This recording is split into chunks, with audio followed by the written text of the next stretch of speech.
Welcome back, guys. The worst has happened. Unfortunately, the internet went down in the entire venue, affecting all of the tournaments that we have here at DreamHack.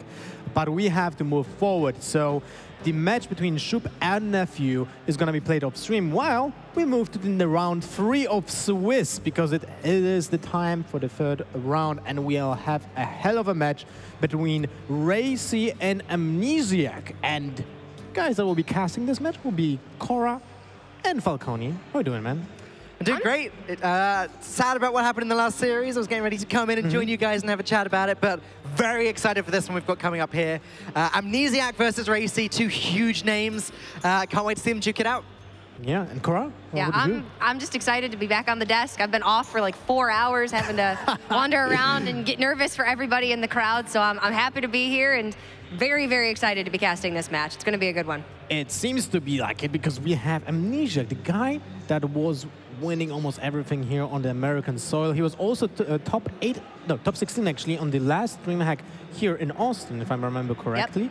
Yep. And of course, appearance at the World Championships, top 8 there. So he is like one of the best players here in America. The young savage himself. Just last night, I think it was late last night, early this morning, Team USA won their final game in the Hearthstone Global Games. They're going to be going to the live finals. Just his latest of many, many wins. Very, very strong name we've got here in our young savage. Yeah, only 16 years old. Everybody knows Amnesiac. For better or for worse, he is a fantastic Hearthstone player. But I really want to talk about my good friend Rayc, Panda global player. Not as well known as Amnesiac, but he's had a couple of really fantastic finishes in ONOG tournaments, actually, at PAX East and PAX South last year. So he's definitely one to watch, sort of the underdog on the come-up on a team with Hotmeowth, actually, who is Amnesiac's teammate in global games. Yeah, I mean, we have seen Rayc in a lot of tournaments where he always was presenting a solid gameplay from him and solid decks as well. Yeah. So, you know, you were always speaking highly of him. I remember the ACT in February, if I'm not mistaken. I put him on the board and he got knocked out real fast. So let's hope that this time isn't the same. I'm going to have to cheer on young savage just to even this out a little bit then. Getting a bit biased on the casting desk. I mean, to be fair, my track record is notoriously horrible, so I don't know that you want to be my favorite necessarily, because it doesn't usually end well. Doesn't end well. Well, Ray is definitely going to hope that it does end well for him. Young savage, not going to have much to worry about. Very, very confident Hearthstone player. I think it's safe to say that about him. Yeah, that's true, but at the same time, this is the only round 3 of Swiss.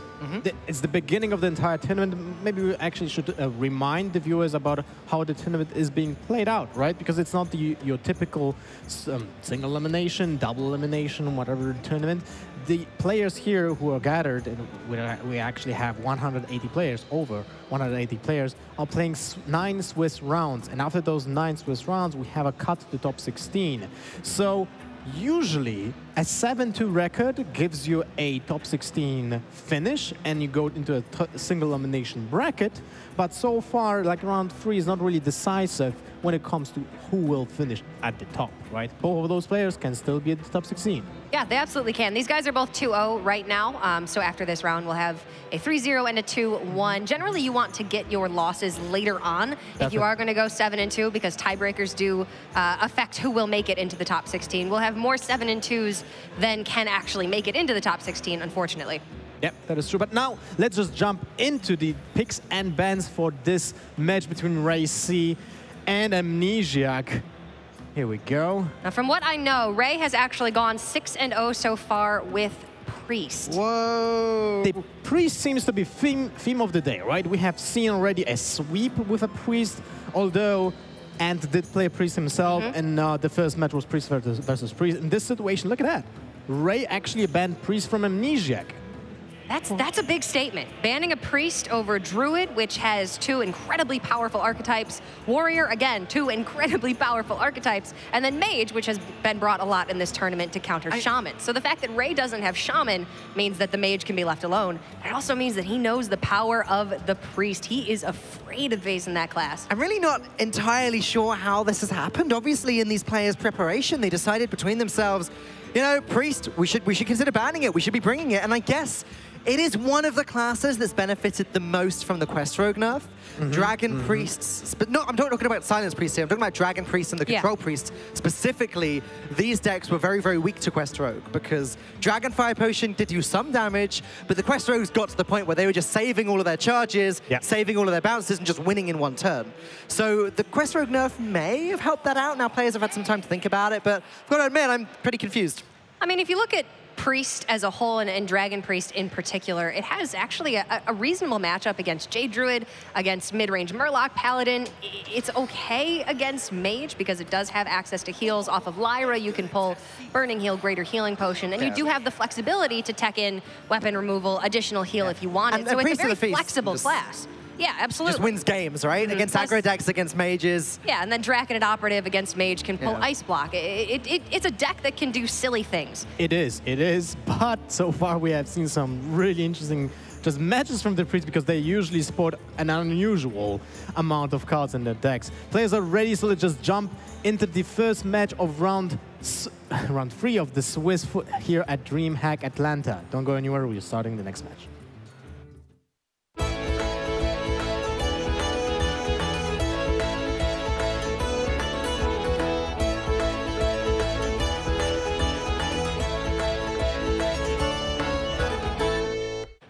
All right, it's time to get into round number 3. Finally, it's been a long day for all of these players here. Over 170 players represented at DreamHack Atlanta, and we're getting into round number 3. So it is Rayc versus Amnesiac. Both these guys 2-0 currently. The name of this match was Priest because Ray banned Amnesiac's Priest. Ray has gone 6-0 in his previous 2 matches with Priest thus far. Can he do it again, Falcone? I'm just so excited to see what this deck consists of. Priest is, I wouldn't say Priest is one of the most versatile classes, but it's definitely a class where there's no perfectly defined list. Like sometimes, okay, Dragon Priest has some cards, sometimes it's got Priest of the Feast, sometimes it doesn't. And sometimes it's not Dragon Priest at all. Sometimes you've got the weird combo Priest, sometimes you've got Light Wardens. I don't know, I just want to see what this Priest deck's made of. It's sad that we don't get to see Amnesiacs. Well, before we get to see any Priest, we're getting into game number 1. It is going to be a Warrior Mirror. Oh, Warrior is actually, fun fact, the most represented class in the first 2 rounds of this tournament. 183 Warriors having been played. So it's going to be Taunt Warrior for Rayc and Pirate Warrior for Amnesiac. Pirate Warrior also has incredible sweeping potential, but the Taunt Warrior is one of the more resilient decks in the format. It has the potential to take out anything. Yeah, it's going to be one of these games which is over within, I guess, the first 5 or 6 turns. If the Taunt Warrior is able to put up these taunts, get that out of the Armorsmith up in time, get the Direhorn Hatchling, etc., they can be in a good spot. But the Warrior, if they get the Arcanite Reapers, if they get to upgrade it, they can just win any game.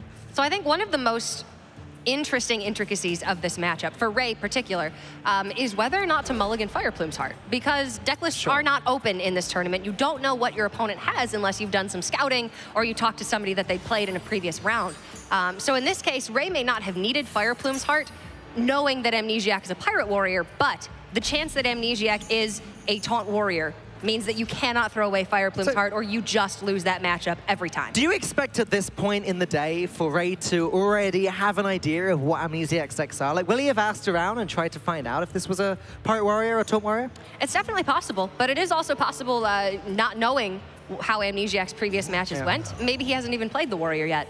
Yeah, I guess the further into the day we get, the more everyone gets talking to each other about the players that are doing really well and give away this information. But yeah, it looks like Rayc may have just put himself in a slightly worse position than he could have been by keeping hold of this quest, and now there's nothing to play on turn 2. I mean, it's not detrimental. He does have 3 drops to follow up, but 1 extra card in hand would have been really nice for Ray.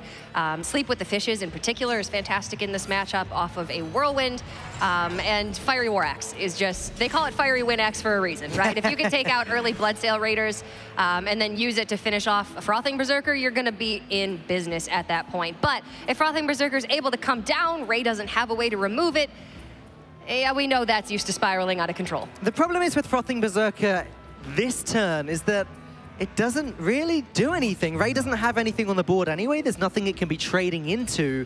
I wonder that there is a chance that Amnesiac just drops Bloodsail Raider and starts smacking face with Patches. I think Bloodsail Raider is easily the choice here. Yes, you want to get Frothing Berserker down early, but Bloodsail draws out Patches, gets the 1 attack buff off of the upgrade weapon, and it just means that you don't have to spend your coin. Coin can be more valuable in other places, whereas in this case, if you coined out Berserker, you'd likely just have to play Bloodsail Raider on turn 3 then. It just fits the curve much more nicely, and now Amnesiac's going to have so many options next turn. Does he just drop Frothing Berserker next turn and trade both of his minions and weapons into this Tar Creeper, which I'm expecting to come down? Maybe he just coins out the Spellbreaker, moves it out the way, and starts smacking the face. He's going to have so many ways that he can go about doing it. Looks like Rayc is floating over the Ravaging Ghoul, though. Clears up Patches nicely. Does contest with the board, I guess. Both of these options are fine. Ravaging Ghoul is going to be more useful with the Execute you have in hand and the Sleep with the Fishes in the deck if you're able to have the ability to combine those two later on in the game without simply being dead at that point. Tar Creeper challenges everything on board and will draw a swing of the weapon. The thing is, Pirate Warriors nowadays, especially for this tournament, we've been seeing a lot more Bittertide Hydras in the build, and sometimes even 2 copies of Spellbreaker. So Silence is a premium tool for Pirate Warrior, knowing that there are so many high-value taunts, whether it be Jade Druid, whether it be Taunt Warrior, excuse me. So there's a lot of ways to get around this for Amnesiac. Yeah, it's just premium here, and Tar Creeper may not be big enough to warrant using up the Silence on it. The extra advantage to using it on Tar Creeper is that it loses its attack buff permanently as well. It just becomes a 1/5 that does nothing. It's not really going to be clearing any of Amnesiac's minions on the board, except maybe Patches. But then later on, an Ally Armorsmith Silence that can reduce so much armor over time. Even Armorsmith itself. Nah, I was seeing 2 plays there. It's either Frothing and go full in, or Heroic Strike and save your board. Yeah. You also just don't have to trade in, because Frothing will trade Tar Creeper's obviously 1 attack on Ray's turn, which means that the Bloodsail Raider is not threatened here, and you can finish this off, you know, potentially with Heroic Strike next turn while coining out the 2nd Frothing Berserker. So this is a great show of patience by Amnesiac. He plays Pirate Warrior so patiently. I think that's just continually the trend that we see with him. He finds the lines that other people wouldn't see because they're not quite so obvious. You could have run in the Raider in the Patches here and buffed this Frothing Berserker to high hell, but he waited. Honestly, I think gone are the days where the majority accused aggro decks of being easy to play, simple. Just the play that we get from players like Amnesiac go to show that there is a lot of extra thought that can go into it. Not many people would have chosen not to attack there. And that is going to be 1 big Frothing Berserker now. It's a little bit unfortunate for Ray that he didn't have the extra point of mana to be able to use the Execute. But the Frothing likely will be forced to trade into 1 of the 2 minions on board. And the thing that Ray does have is life gain right now, which is a little bit rare for Taunt Warriors, because you usually have to give up your hero power to be able to play Sulfurous later on in the game, so you do have limited armor generation. And they're not all running shield block at the moment. They aren't. You're usually seeing 1 copy. If you want to go full defensive against aggro, you'll see 2 copies of shield block and armor smiths additionally. Armorsmith definitely slightly more common than the shield block. I was just going to say, I wonder how Amnesiac wants to go here, whether he wants to make the trade with the Raider and just make these Frothings as big as possible. He's doing that, but by playing the 2nd Frothing, coining out the Heroic Strike, this is now 2 huge minions that Rayc just can't deal with. If he brawls, he deals with 1 of them. He's got no way of activating the Execute. Obviously, the 10-3 is already damaged, so yeah, Ray can execute that. But then what about the other Frothing? Well, Ray does still have time. This Frothing is stuck at 5, so the shield block essentially neutralizes 1 attack from it. And Ray's not playing anything else this turn, so the Frothing's likely not going to get any bigger. Amnesiac's not running Frothing Berserkers, or Ravaging Ghouls or Whirlwinds of his own. But Frothing Berserker is just such an oppressive card in certain situations. Actually, in most situations, it seems like 4 health is very difficult for a lot of decks to deal with. Druid has Wrath. Warrior has Fiery War Axe, Mage has Frostbolt. All of those do 3. Yeah, it doesn't quite feel as oppressive as it did back in the Grim Patron Warrior days, where it could have scary charge. Times, Dan. That really was a scary card. But now Amnesiac just going to push 9 damage to the face. Rayc down to 16. but not too worried for the time being. As you said, he's used a shield block. He's still got another shield block. That's another 5 extra health or armor.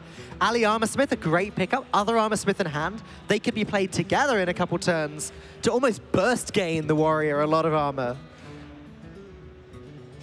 That's definitely true. Or you do also have the potential to save Armorsmith with a Brawl and do Armorsmith Brawl at the same time. If anybody remembers the old Kit Kat's adage, Armorsmith always wins Brawls. It does, right? But it just does. I think it is smart to go for the first Brawl here, just cut down on some of the damage on board. Yes, you're at 16, 12 after the attack from the Kor'kron, and then we know Ray's losing an additional 5 from the Arcanite Reaper. So Pirate Warrior isn't really a deck that typically goes that wide on the boards. Maybe it does in the early game, first few turns with patches, N'Zoth's first mate, etc. But when you get to this stage, Brawl's not usually going to deal with more than maybe 2 minions. The ability to potentially get rid of a Frothing Berserker seemed like a pretty big deal there. And the fact that Rayc had a second Brawl in hand made it a no-brainer. But now Amnesiac flipping the Arcanite Reaper. Rayc is down to 7. He's going to have to work really hard just to survive a little bit longer and sustain against this very aggressive warrior play from Amnesiac. He's going to be stabilizing very low. But if he can stabilize, a lot of the Pirate Warriors are only running 1 copy of Mortal Strike, which means other than Spellbreaker, they only have 1 tool to get over taunt minions. And if Ray can run Amnesiac out of cards, put up his own wall of taunts, and heal up to a relatively safe life total, he will be able to withstand the rest of the aggression from Amnesiac. So Amnesiac's time to win this is actually running low. Does he just have lethal here? He does just have lethal, unfortunately, well, unfortunately for Amnesiac.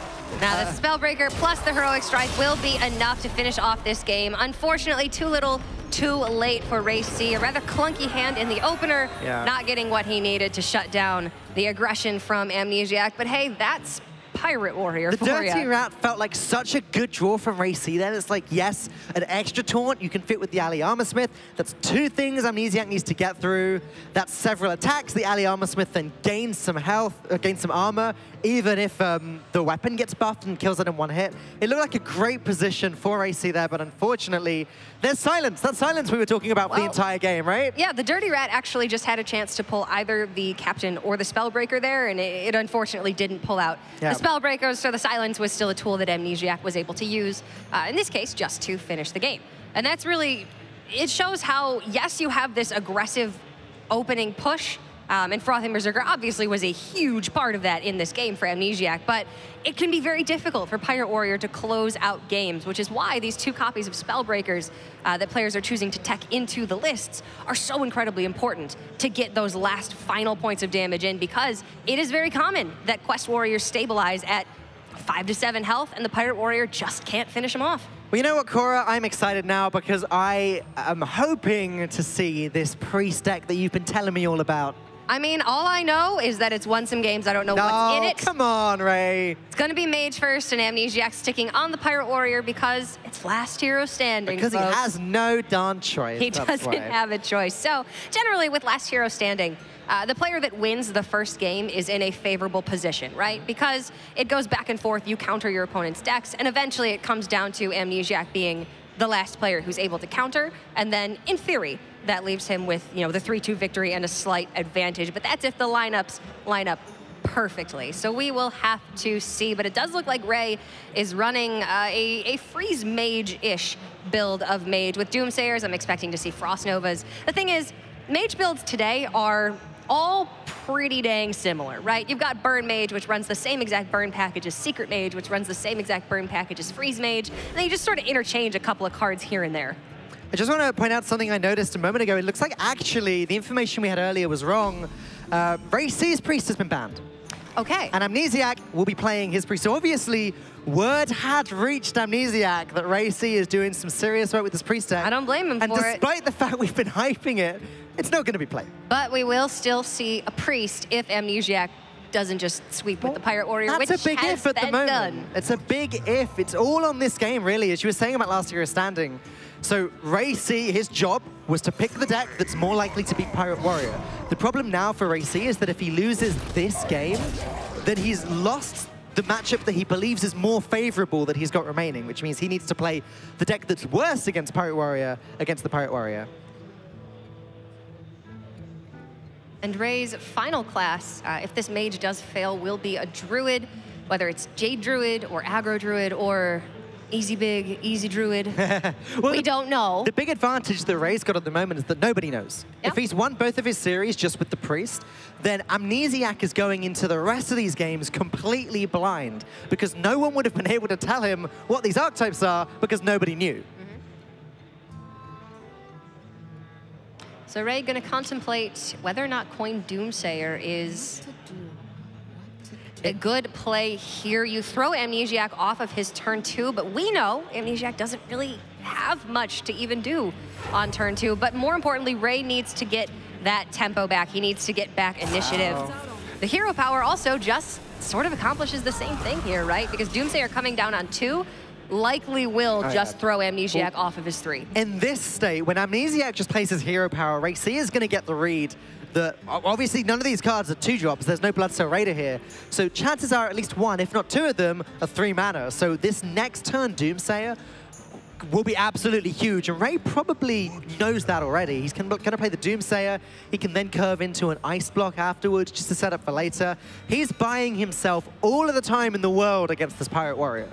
This is actually especially good because Pirate Warrior has certain power spikes within its curve. Obviously, on turn 3, you have the Cultists and Frothing Berserker. On turn 4, it's Corcoran, and then turn 5, it's Arcanite Reaper. So these are the 3 big turns, but only 2 of those turns involve minions. A Doomsayer before turn 5 doesn't mean anything if Arcanite Reaper is coming out. So this is the perfect time for Ray to be able to get that Doomsayer down. The follow-up is just where the question mark is. Can he bring it back even after the Doomsayer goes off? And Amnesiac can rebuild from that point. Now this is interesting. Amnesiac playing the upgrade there is clearly setting up to play Bloodcell Cultist next turn and then just keep this weapon getting bigger and bigger and bigger. Rayc probably is going to play the Doomsayer here, but then Amnesiac has to decide, does he play the next Cultist just to upgrade the weapon while he has patches on the board? Or does he not play the Cultist and potentially lose the ability to upgrade the weapon again entirely?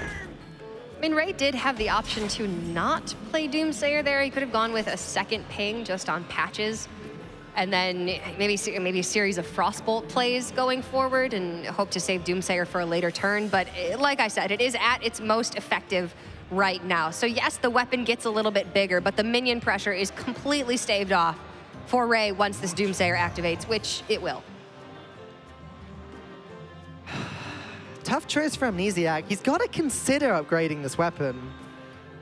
Oh, maybe it's a little bit easier now, though, because he picked up the deckhand. He can upgrade next turn, guaranteed, if he wants to. He could just hero power, and he doesn't even have to swing this turn if he doesn't want to. So there's still a benefit in doing it this turn, though, because it means the weapon gets even bigger. Like, you upgrade it this turn, you upgrade it again next turn. He's going to do it. It becomes a 3-3 now, smacks the face. Next turn, it's going to become a 4-3. I think it's just however much Amnesiac values a 3-4 body. He knows now that because Ray played Doomsayer, there's going to be Frost Novas in this deck. There's going to be freeze mechanics. The 3-4 body likely won't be as effective as the weapon in the long haul. You know what's better than a 3-4 body? Smoke. I was going to say a 4-5 body, but that works too. Well, that is better than a... Well, you're not wrong. So is there ever a reason to play Frothing Berserker here? Because the obvious play that we've been building up for the last few turns is Deckhand Cultist, and that's the way he's going to go. It's now a 4-3 weapon on the board. Smacks him with it again. Amnesiac's got a pretty clear game plan. The thing is, this is the most aggressive possible play that Amnesiac could make. And looking at his hand, this is absolutely correct. Fiery War Axe, for all intents and purposes, is kind of a whiff there. He's not going to be getting rid of a 4-3 weapon for a 3-2 weapon. So that's a card that he won't be able to utilize for another 2 turns now, if he even needs that much time. Now, don't forget, there is an ice block up for Rayc, so he's not quite dead yet. The ice barrier is going to buy him some more time. But with Frost Nova, now, Lorinda said to me earlier on, he just believes now any deck with Frost Nova in is called Freeze Mage. That's where we...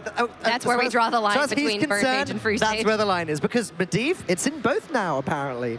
You can even put Doomsayers and Burn Mage as tech cards if you really want to target aggro. But apparently, and then you just have Mana Worms. According to Mr. Neil Lorinda Bond, that's the line. I tend to believe it.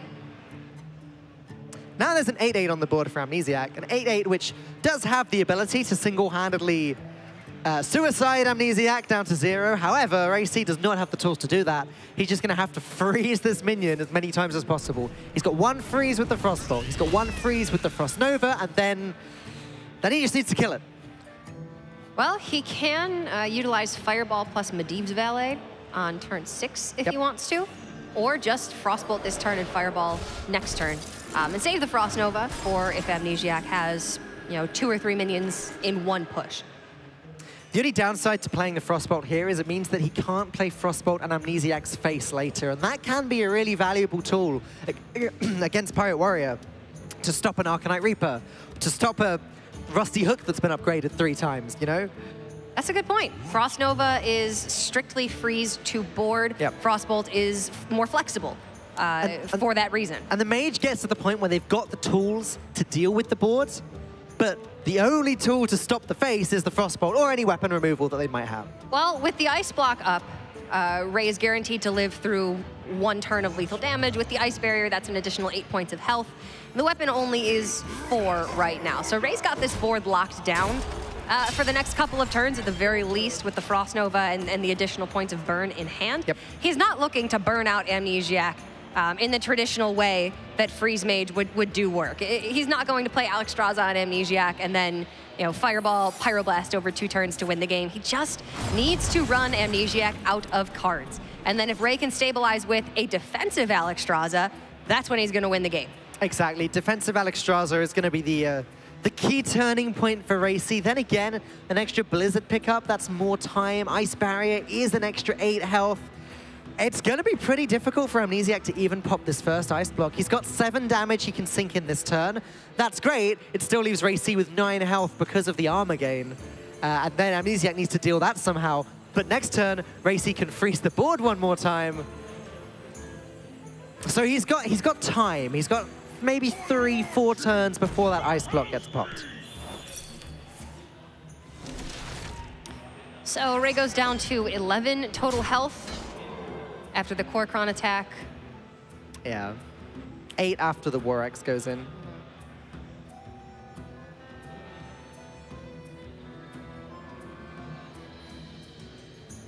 So Amnesiac very slowly hovering that mouse towards South Sea Captain, considering coming up with this big minion presence, thinking, hey, if Rayc had to Frost Nova last turn, maybe he doesn't have a Flame Strike, maybe he doesn't have a way of stopping this board. So this Blizzard is going to be a bit of a pain for the young Savage. And the pressure up until this point has been fully coming from Amnesiac. Ray has been forced to react. But now, scales are sort of tipping a little bit in favor of Ray, where Amnesiac's running out of resources and needs to end this game quickly before Ray is even more in favor here. Oh my goodness, Spellbreaker allows Amnesiac to pop the Ice Block right now, silencing the Bittertide Hydra. Also gets rid of its other downside, slamming all of that damage into the face. That's a big draw for That's Spellbreaker in Pirate Warrior. Like, how many times do we need to say it? That card is massive. It does big work, and that's why it's been put back into this deck, because Pirate Warrior was missing something for a while. It just wasn't quite getting there. But Bittertide Hydra has been helping that out significantly. So Ray has Primordial Glyph. We know that Primordial Glyph can pick up any mage spell under the sun, gives it a 2-mana discount. But what's even good enough here? We've got maybe Flame Strike. No, there's a Fiery Warx on the board. That's no good. So you actually need like Blizzard plus Frostbolt. Both so cards? What can Arcane Intellect give you then to be able to stop this game? If you pick up Frost Nova and Frostbolt. Yeah, that's it. That's the combination of cards. Or if you have Mirror Image. Yeah, okay, sure. For some reason. Primordial Glyph. No, none of these cards are good enough. Amnesiac, after what looked like a game that was dramatically tipping in Rayc's favor, Amnesiac's going to take it. And I think it all comes down to that Spellbreaker silencing the Bittertide Hydra. Well, it took 2 turns off of the game for Ray. Not much that he could do there, unfortunately. So Amnesiac going to go up to a 2-0 lead. And now Ray just left with his Druid deck to try and counter this Warrior. If it is a Jade Druid, it's not the end of the world for Ray. Druid does have Wrath and Swipe in the opening to be able to counteract some of the early game, and then Feral Rage and Earthen Scales to be able to stabilize later on. It's just if Ray is going to have enough time to actually get and use those tools. We've seen that Amnesiac has had some blisteringly fast starts, and he's ended these games very quickly. Yeah, I think savage is a good way of just describing this series so far. And I feel a little bit bad for you, Cora. I know you want to see your boy Ray take this one away. Pony, that's okay, because when we casted HGG, I guessed more of those wins, right, than you did. So are we really calling back to that? I'm still up. That was a whole week ago, Cora. Yes, an entire 7 days We're ago. going to live in the present today, the present in which my guy, Amnesiac, is going to take this one down. Now, Jade Druid versus Pirate Warrior. It's a matchup that I think has been talked about a lot recently. Me and Lorinda were talking about it just in the first series today. It's a matchup that used to be dramatically favored towards the Warrior, but the Jade Druid, depending on how it's been teched, does have quite a few tools that can put a stop to the Warrior. There's Tar Creeper, for example, potentially Galactic Crawler. Earthen Scales can be great if the Druid gets to that point in the game. And what's really great is when your opponent draws patches. Oh, it's a beautiful sight if you're the Jade Druid right now. And Ray does have 3 ramp cards of the 4 ramp cards in his deck. That's a hand. Other than Innervate. Yeah, that's... And Nourish. Yeah. Yeah, Nourish. All right. But Nourish is fine. It's going to be used to draw in this game. Rayc, he can just go ahead, play Wild Growth. It's a shame for him he didn't have the coin, because this would have been a perfect coin Wild Growth into Jade Blossom sequence of turns. But turn 2 Wild Growth, turn 3 Fandral. Seems good.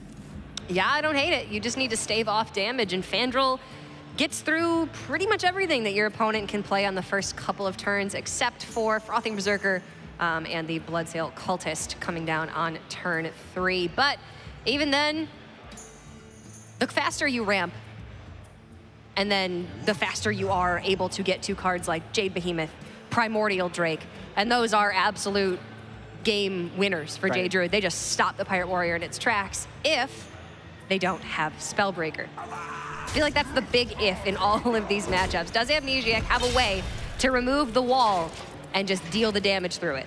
Spellbreaker's the way he's going to do it. So we're basically saying Spellbreaker is the best card in Amnesiac's deck at the moment. Okay, let's not get carried away.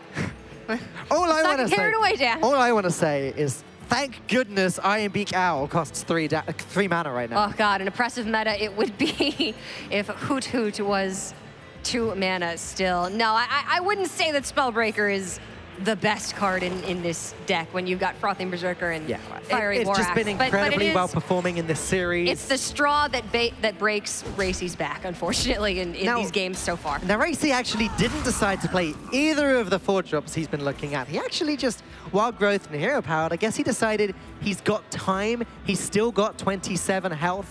He's got the ability to ramp up more, as he just did. And now, over the next few turns, he's going to get a lot of big minions out. Jade Spirit's going to grow even bigger. And Fandral, it's still there. It's going to do its thing. And it's going to give him more of a chance to draw those cards, which it has synergy with. Yeah, my thinking there is if Ray doesn't Wild Growth now, he's never going to. And then Wild Growth isn't useful until turn 10, when you can get empty mana from it. Except if you get to that point as the Druid, you've probably already won. You probably don't need empty mana anyway. So Ray has a lot of heavy cards that he can draw, and the Wild Growth will be at its best last turn. So, a little bit of patience from him there, but we'll see if it can, in fact, pay off. He's got the Nourish now as well, so that's just another way that Fandral can be handy later, although... Gonna draw 3 cards right now? Yep, okay.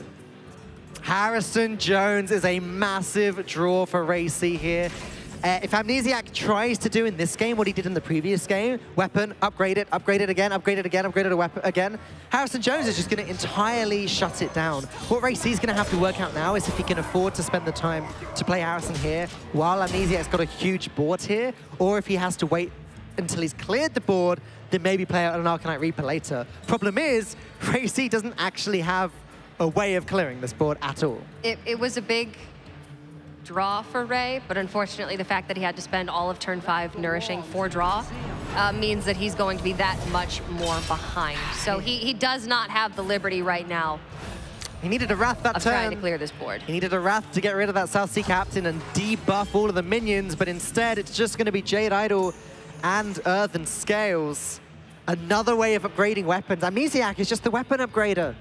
So Ray's at 21, Amnesiac has 11 on board. That would have been 16 with the weapon swing, but he's just going to go ahead and clear this board, protect his most important minions, because it's very, very difficult for Jade Druid to clear a wide board of mid-range minions. They have tools for smaller minions, and for big minions, usually those come down so slowly that they just match or exceed their stat lines with Jade Golems.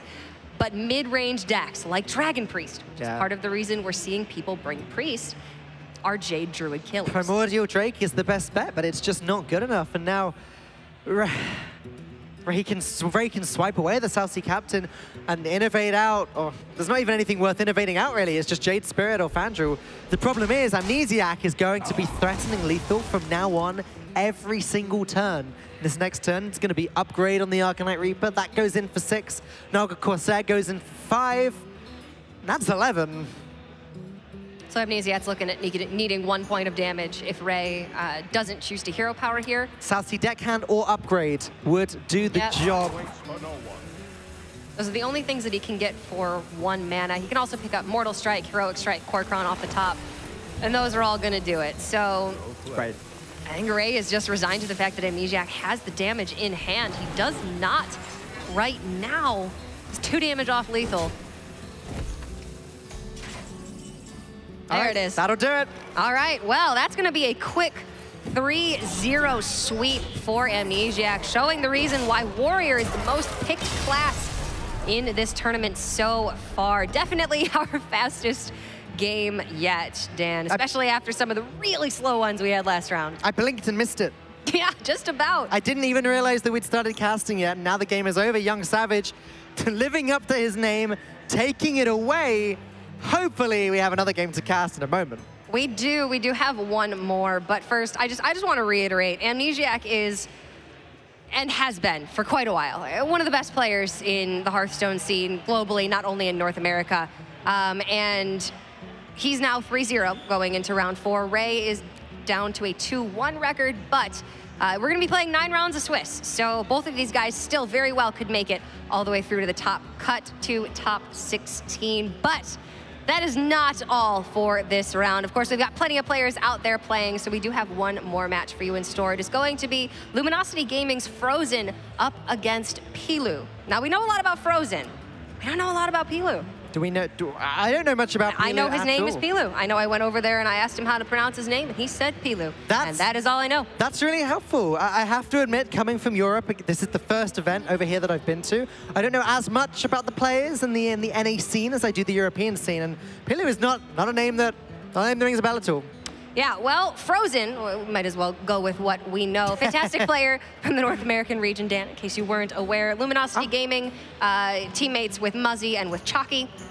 So he's got fantastic practice partners, and he's had great results in the Hearthstone Championship Tour. It's impossible not to know who Frozen is, right? He's a storied competitor. Performances this year, fantastic, Bahamas, etc.